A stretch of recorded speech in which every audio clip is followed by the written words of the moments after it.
Bismillahirrahmanirrahim. Assalamualaikum warahmatullahi wabarakatuh. Alhamdulillahi rabbil alamin. Wassalatu wassalamu ala asyrafil anbiya'i wal mursalin wa ala alihi wa sahbihi ajma'in. Allahumma rabbana allimna al-Qur'ana wa as'idna bihi. Allahumma faqihna fid dini wa 'allimna ta'wil. Amma ba'd. Kaum muslimin yang dirahmati Allah Subhanahu wa taala. Yang pertama kita berterima kasih, bersyukur kepada Allah Subhanahu wa taala dengan mengucapkan alhamdulillahi rabbil alamin. Yang kedua, kita menyampaikan salawat dan juga salam kepada Nabi kita, Nabi besar Muhammad sallallahu alaihi wasallam. Yang ketiga, kita berdoa kepada Allah, semoga Allah memahamkan kita tentang agamanya. Semoga Allah mengajarkan kita agamanya dan memudahkan kita untuk mengamalkannya. Amin ya rabbal alamin. Yang keempat, kaum muslimin yang dirahmati Allah, kembali ke pembahasan fikih kita, yaitu hal-hal yang dibolehkan dalam salat. Beberapa pekan yang lalu kita telah bahas hal-hal yang dibolehkan dalam salat. Yang pertama, menangis atau merintih. Yang kedua, menoleh jika diperlukan. Yang ketiga, membunuh ular, kalajengking, kumbang atau binatang-binatang yang membahayakan dan mengganggu. Itu pun ada ketentuannya, ya. Tidak boleh gerakannya menyebabkan keluar dari menghadap kiblat, atau gerakannya terlihat gerakan orang yang tidak sedang sholat. Kemudian yang keempat, dibolehkan juga dalam sholat itu berjalan atau berpindah tempat jika diperlukan. Misalnya maju ke depan untuk mengisi shaf yang kosong, atau ke kanan untuk merapatkan shaf, atau ke kiri untuk merapatkan shaf, atau berjalan karena ada kebutuhan seperti Nabi membuka pintu untuk istrinya. Dengan catatan wajah dan tubuh kita masih menghadap kiblat. Patokannya masih menghadap kiblat.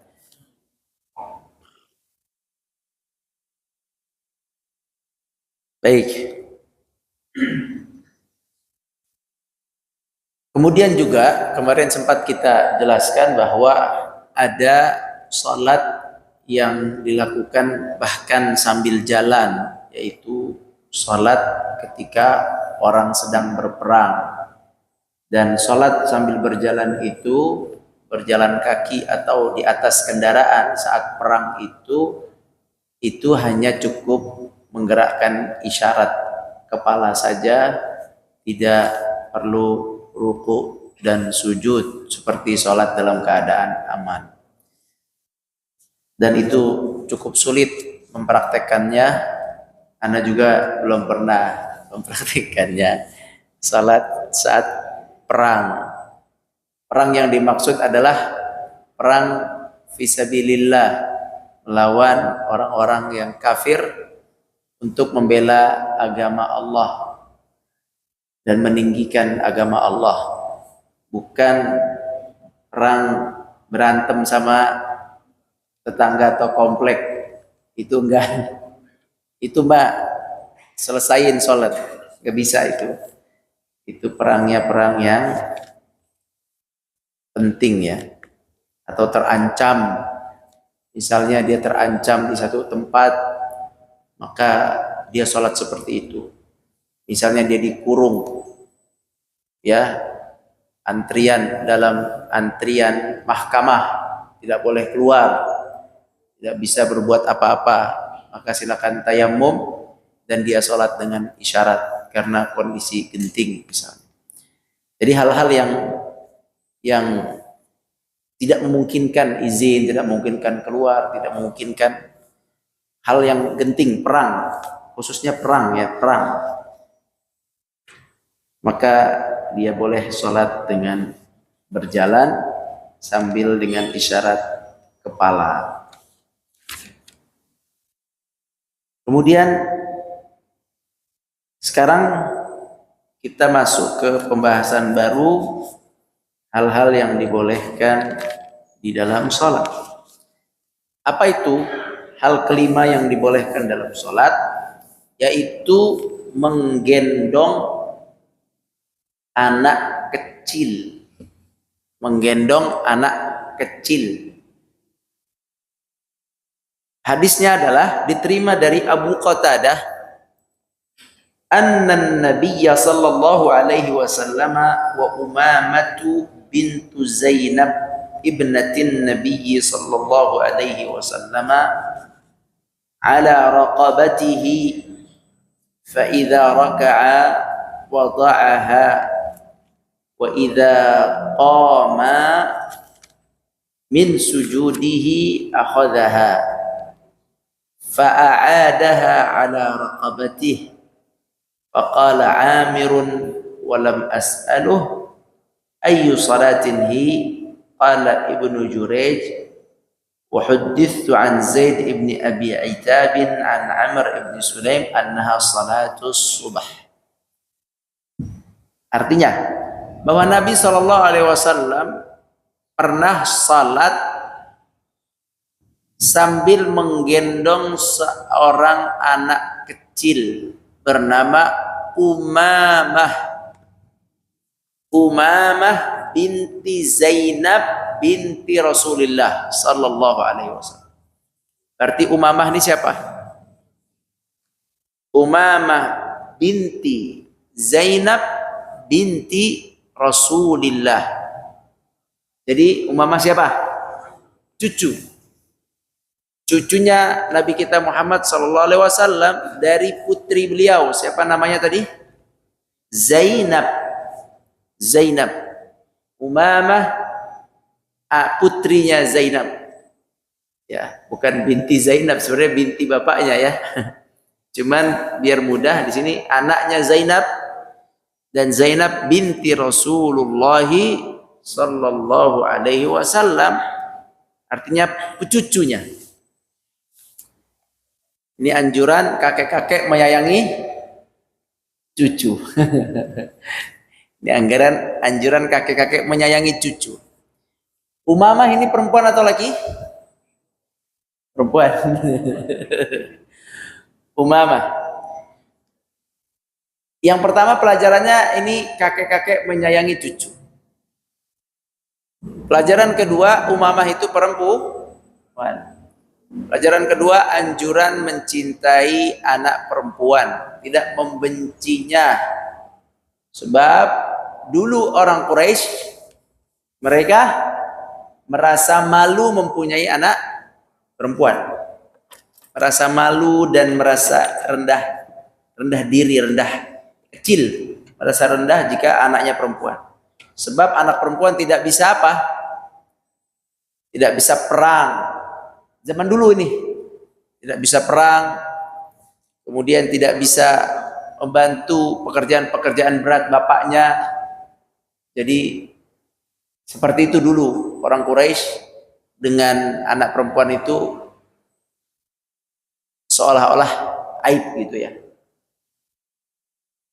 Mungkin ada di beberapa daerah masih seperti itu, atau di beberapa negeri entah di mana yang perempuan itu dianggap hina. Nah, Islam memuliakan perempuan dengan memberikan hak sebagai istri, haknya dinafkahi, disayangi, dilemah lembuti. Sebagai anak perempuan haknya dirawat, dididik dengan baik sampai menikah. Sebagai ahli waris, perempuan dapat hak waris. Kalau dulu perempuan diwarisi, sekarang dapat hak waris. Kalau dulu perempuan itu harta waris. Jadi perempuan itu harta waris. Kalau ada laki-laki meninggal, istrinya diwarisin. Diwarisin sama anaknya atau sama adik abangnya. Kalau istrinya masih muda, itu direbutin. Kan dulu orang dulu istrinya, ya kalau istrinya nenek-nenek, nggak ada yang menerima warisnya. Maaf. Ya, perempuan itu jadi harta waris, sama dengan emas, sama dengan harta yang lain, sama dengan rumah, dibagikan. Dan dulu bangsa Arab itu menikahnya itu lebih dari satu. Ya, lebih dari satu. Banyak yang memiliki istri-istri yang masih muda. Makanya kalau meninggal seorang laki-laki itu istrinya diwariskan, turun ke adiknya, ke anaknya gitu. Itu nggak benar itu. Jangan ditiru. Nggak benar. Ya, jadi perempuan itu dulu tidak dimuliakan oleh bangsa Arab. Perempuan juga di bangsa-bangsa lain, di bangsa Romawi juga tidak dimuliakan.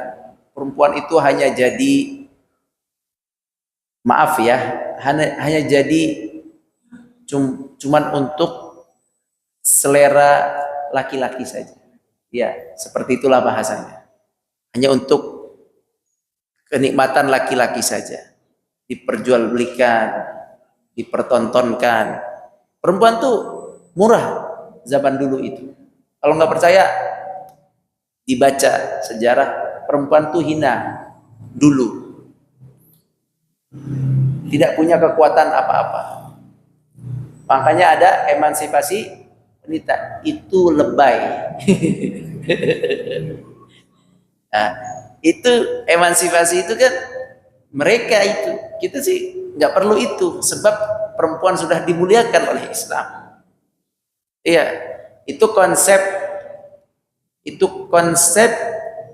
budaya mereka zaman dulu yang membuat mereka itu kapok gitu, membuat mereka itu berpengalaman buruk, akhirnya wanita diberikan emansipasi. Itu mereka, gak ada hubungannya sama kita. Kita punya konsep bagaimana memuliakan perempuan, ada caranya, bukan seperti itu.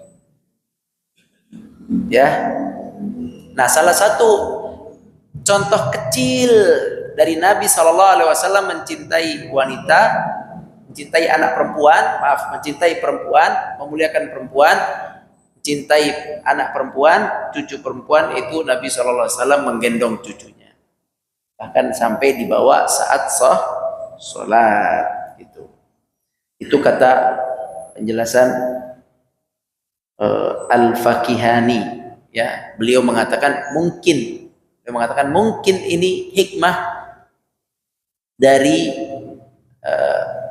gendongnya Nabi anak ini atau cucunya ini. Mungkin hikmahnya adalah Nabi ingin menunjukkan bahwa anak perempuan itu dimuliakan, anak perempuan itu dibanggakan, jangan malu, disimpan dalam rumah, dikurung, malu, atau dibunuh. Zaman dulu dibunuh. Jadi bangga karena anak laki dan perempuan sama-sama pemberian dari Allah Subhanahu wa taala. Baik, jadi Nabi SAW mengangkat cucu beliau bernama Umamah, putri Zainab, putri Nabi SAW, diangkat di pundaknya. Nah, gimana ini diangkat di pundaknya? Pundak tuh mana? Ya. Jadi diangkat di pundaknya. Nah, ini gimana ini? Ya. Bagaimana itu? Hah? Kalau ini apa ini? Ini punggung kan? Anggul kalau belakang ini. Tapi ini hadisnya memang di sini, di pundak. Iya. Nah, makanya kakinya ke sini. Berarti begini kali ya. Pegang kakinya kanan. Ya, goyang-goyang. Jadi gendongnya bukan, tangannya bukan begini. Nabi bukan tangannya begini.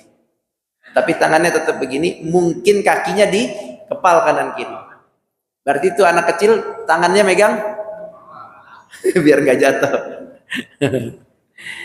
Ya.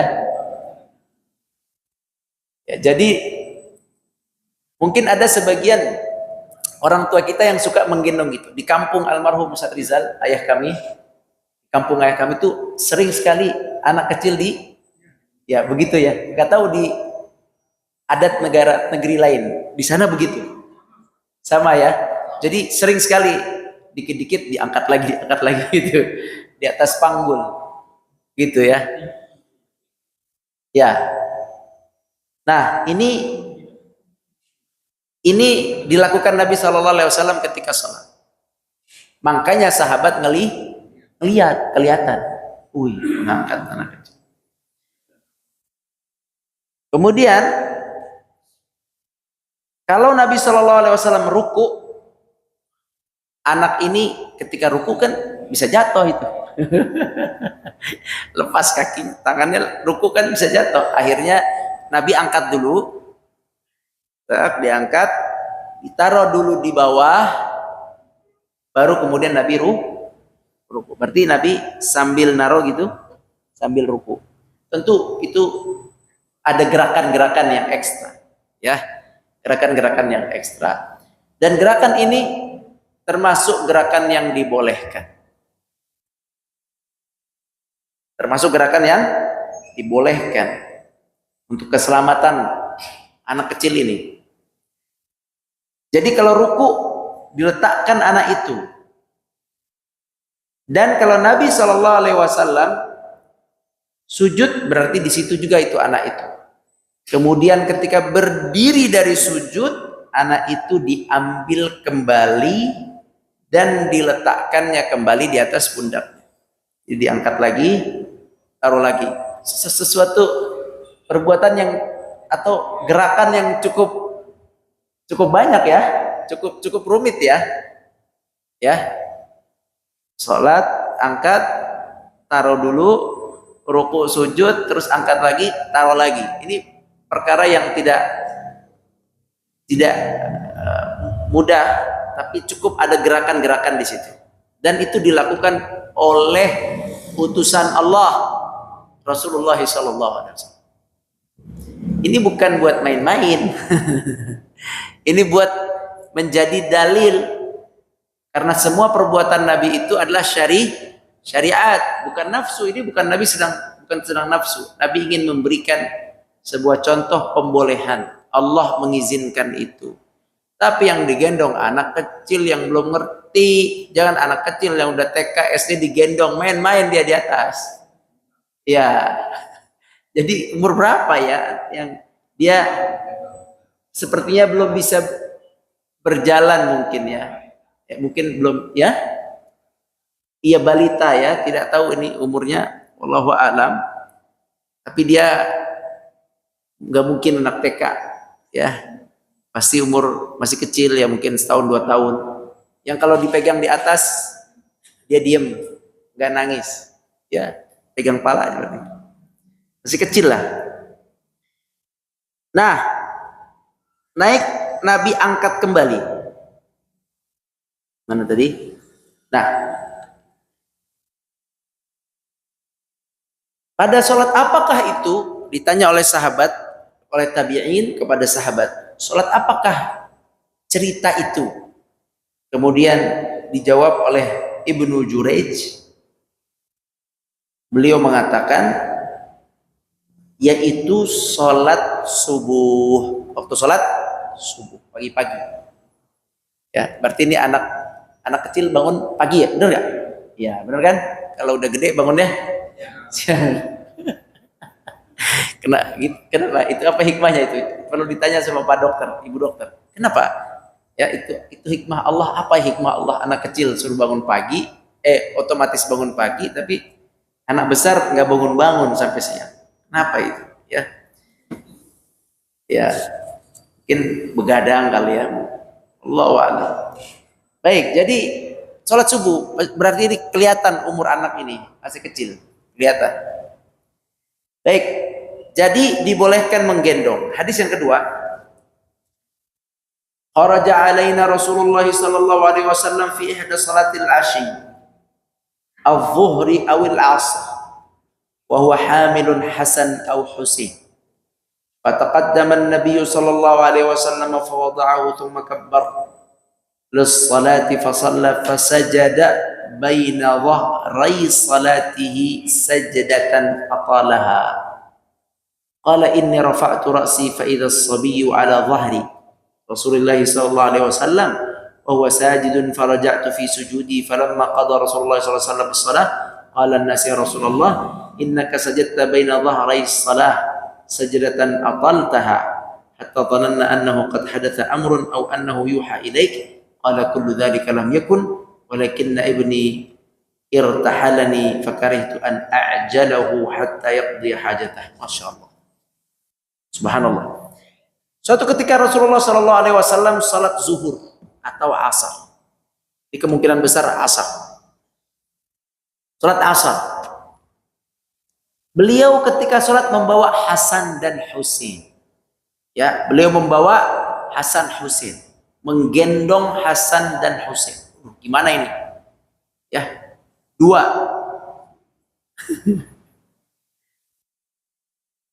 Tapi ya, mana ini? Membawa Hasan atau Husain. Oh, atau maaf, bukan dan, atau maaf. Hasan atau Husain, atau berarti salah satu. Kalau dua makanya susah. Salah satu. Lalu Nabi sallallahu alaihi wasallam salat. Ya. Kemudian Nabi sallallahu alaihi wasallam ketika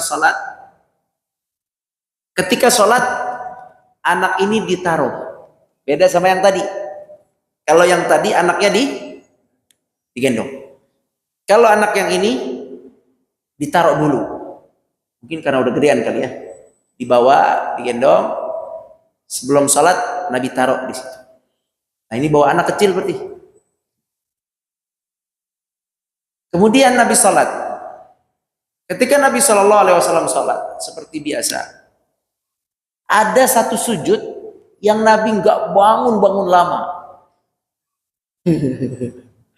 Hah? Kenapa itu Nabi nggak bangun sujud? Karena sang cucu naik Hasan atau Husain, ya, naik ke atas, kemana, ke punggung. Nah, ini juga namanya menggendong. Cuman bedanya Umamah dengan Hasan atau Husain di sini, di hadis ini. Kalau Umamah itu sengaja digendong. Kalau hadis yang kedua ini, cucu laki beliau bukan sengaja digendong, tapi naik sendiri. Kadang kita lagi begini, tahiyatul, dia naik. Kadang kita lagi sujud, dia naik. Nah, apakah sah sholatnya? Sah. Ya, dia naik sendiri. Digendong juga sah, naik sendiri juga sah. Nah, itu yang menyebabkan Nabi SAW sujudnya lama. Yang lucu di sini, ya, sahabat yang bercerita Abdullah bin Shidad. Kata Abdullah, ini lama banget sujud. Akhirnya Abdullah bin Shidad ngangkat kepalanya gini, nengok, ada apa sih gitu ya, penasaran. Dan tidak batal sholat beliau menengok. Karena apa? Karena kebutuhan. Karena lama banget, nggak normal.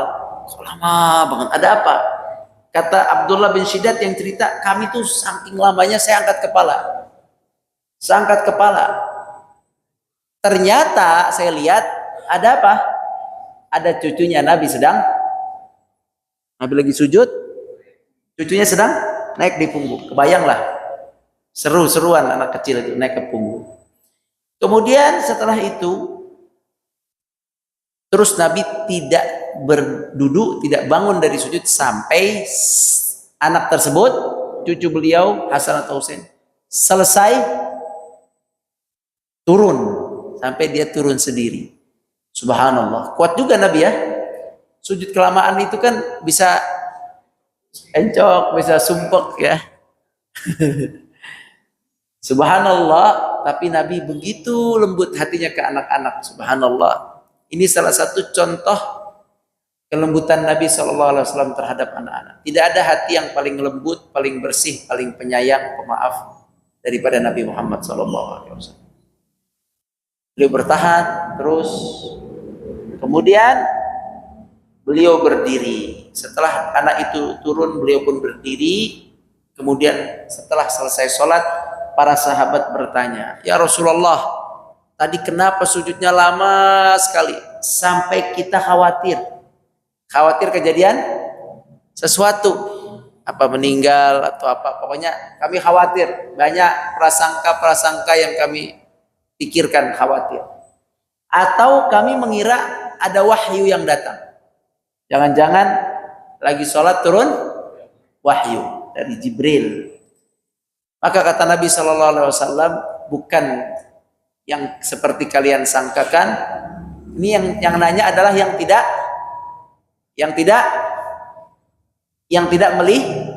melihat. Kalau yang melihat tadi Abdullah bin Syiddad nanya nggak? Nggak, dia cuma cerita aja. Dia cerita. Setelah itu semua nanya. Dia mau udah tahu. Radhiyallahu anhu, beliau udah tahu. Beliau cerita, akhirnya sahabat pada nanya. Ini menunjukkan kebanyakan sahabat atau mayoritas di situ, mungkin semuanya pada nengok nggak? Kebanyakannya nggak nengok, nggak tahu apa yang terjadi. Yang nengok yang cerita Abdullah bin Syiddad. Nah, kemudian kata Nabi SAW, tidak, bukan karena wahyu turun, bukan juga karena kejadian sesuatu yang membahayakan, bukan. Tetapi masalahnya, ini cucu saya naik ke atas punggung. Saya tidak mau ya mengganggu kenikmatan beliau, mengganggu kesenangan beliau, sampai sang anak itu turun, sampai dia turun baru saya berdiri. Itu yang membuat saya lama. Jadi subhanallah, ini subhanallah ya, aku tidak mau memutuskan kesenangan anak ini di atas punggungku. Sampai selesai dia merasa puas berada di atas punggungku, baru aku berdiri dari sujud. Subhanallah. Sallallahu alaihi. Berarti Nabi menghargai seorang anak yang sedang melakukan keinginannya. Selama keinginan itu hal yang boleh, main, silakan main. Tapi ada batasnya tentunya. Kalau udah gede soalnya mainnya nggak tahu diri ya. Perlu dibatasi, tapi perlu dihargai. Ada waktu dia mau bermain, silahkan. Ada waktu dia mau berjalan, silahkan. Intinya seperti itu. Nabi menghargai perasaan anak kecil itu yang sedang bermain di atas pundaknya Nabi SAW atau punggungnya Nabi SAW. Dan Nabi SAW tidak membatalkan sholat tetap berjalan, dibolehkan. Baik, sekarang pertanyaannya, dibolehkan, tetapi pertanyaannya, apakah boleh kalau jadi kebiasaan? Nah, ini pertanyaan. Setiap hari bawa cucu, bawa anak, gendong lagi. Hah? Apakah boleh kalau jadi kebiasaan? Ya, jawabannya kalau ada benar-benar kebutuhan boleh. Tapi kalau nggak ada kebutuhan jangan dijadikan kebiasaan. Misal suami istri punya anak satu, nggak ada yang jagain. Suaminya kerja, istrinya di rumah. Kalau lagi tidur selesai urusan, tapi dia lagi main-main. Takutnya dia kesana sini digendonglah oleh ibunya. Nah, ini boleh karena ada kebutuhan. Boleh supaya ibunya juga bisa tenang. Karena kalau dilepas begitu nanti malah nggak tenang kepikiran. Jadi silakan menggendong untuk kebutuhan saja dan jangan dijadikan setiap hari. Seandainya pun perlu setiap hari itu tidak apa-apa, tapi usahakan diselingi, jangan sampai jadi kebiasaan terus-terusan menggendong anak. Intinya dibolehkan. Kemudian ada hal lain berkaitan dengan anak yang digendong ini. Bagaimana syaratnya? Apakah anak itu harus suci atau gimana? Karena anak-anak zaman sekarang suka kencing, tapi ada pampers. Nah, ulama mengatakan begini, boleh digendong anak kecil selama pas saat digendong itu suci. Pampersnya bersih, baru, tidak ada buang air kecil, tidak ada buang air besar. Bersih, suci, digendong. Maka boleh saat itu. Tiba-tiba lagi digendong, kencing pipis. Kalau kita tahu, langsung letakkan di bawah. Kalau kita tidak tahu, lagi pilek hidungnya, lanjutkan saja. Hidungnya nggak sensitif, nggak nyium bau, maka lanjutkan saja. Atau dia kentut, bau, tapi ternyata baunya bukan bau kotoran, BAB, tapi baunya bau buang angin gas misalnya. Dia taruh dulu, kayaknya udah hilang baunya, diangkat lagi gitu ya. Jadi lebih baik untuk kehati-hatian, jika mencium bau maka diletakkan anak itu. Dan tidak boleh menggendong ketika dari awal kita tahu dia dalam keadaan membawa najis. Itu cara menggendong anak-anak yang diperlukan untuk menggendongnya dan tidak batal sholatnya. Baik, selesai masalah menggendong anak. Silakan, ada pertanyaan? Anaknya udah pada gede-gede, jadi menggendong cucu.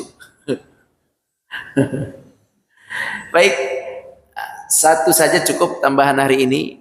Dibolehkan menggendong anak-anak dan dibolehkan anak-anak masuk ke masjid seperti Nabi membawa Hasan atau Husain, membawa Umamah ke masjid. Selama anak itu dipandu oleh ayahnya, tidak berisik, anak itu terkendali oleh orang tuanya, maka tidak apa-apa dibawa ke masjid. Seandainya anak-anak itu berisik di area belakang, maka dinasihati dengan baik, jangan diusir, jangan dimarahi, karena naluri anak-anak adalah naluri bermain dan bercanda, naluri anak-anak. Hanya diarahkan silahkan, dijaga silahkan, tapi tidak boleh diusir dari rumah Allah Subhanahu wa ta'ala, atau ditempatkan tempat khusus silahkan, atau diselingi di antara laki-laki, di antara bapak-bapak orang tua. Nah, Allah a'lam. Fadhal. Ya. Kalau sholat berjamaah, anak kecil itu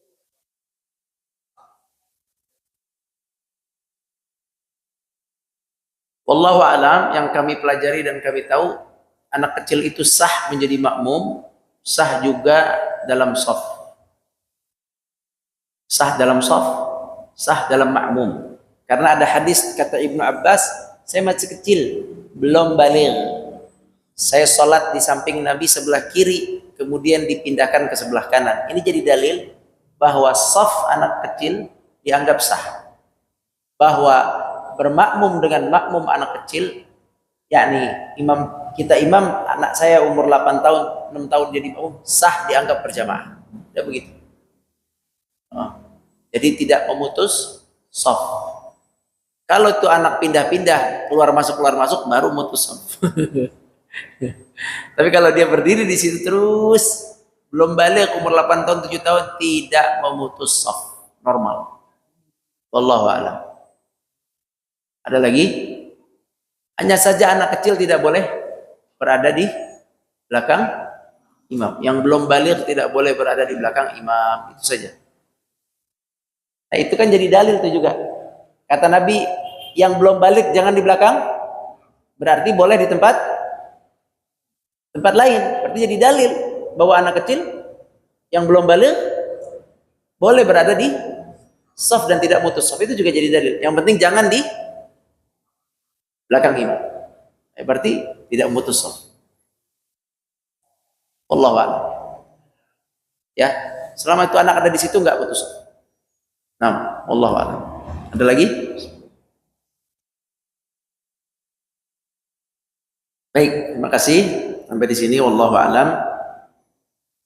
Yang benar dari Allah, yang salah dari anak mohon maaf. Wallahu a'lam. Aqulu qouli hadza wa astaghfirullah li wa lakum. Subhanakallahumma wa bihamdika asyhadu an la ilaha illa anta nastaghfiruka wa natubu ilaik. Assalamualaikum warahmatullahi wabarakatuh.